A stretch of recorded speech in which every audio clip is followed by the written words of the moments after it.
অনেক লেখকের বই পড়েছি, কিন্তু যতবারই শরৎচন্দ্র চট্টোপাধ্যায়ের লেখা হাতে নিয়েছি মনে হয়েছে বাংলা সাহিত্যে তার মতো হৃদয় দিয়ে এত সহজ ও সাবলীলভাবে আর কেউ লিখতে পারেননি। আজকাল তাকে নিয়ে খুব বেশি আলোচনা হয় না, কেন তা আমার বোধগম্য নয়। অথচ তার লেখা পড়লেই বোঝা যায় কতটা অসাধারণ তিনি মানুষের মনের গভীরের কথা প্রকাশ করতে পারতেন।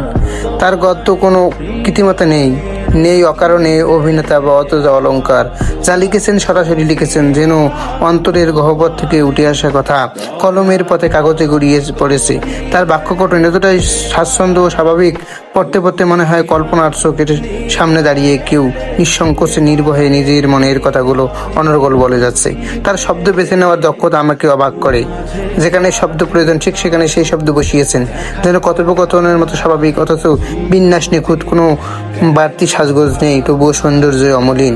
সবচেয়ে বিস্ময়কর মুহূর্ত আসে তখন, যখন তার লেখা পড়তে পড়তে হঠাৎ এক বিন্দুতে পৌঁছে যায়, মনে হয় শরৎচন্দ্র চট্টোপাধ্যায়ের ভালোবাসা এবং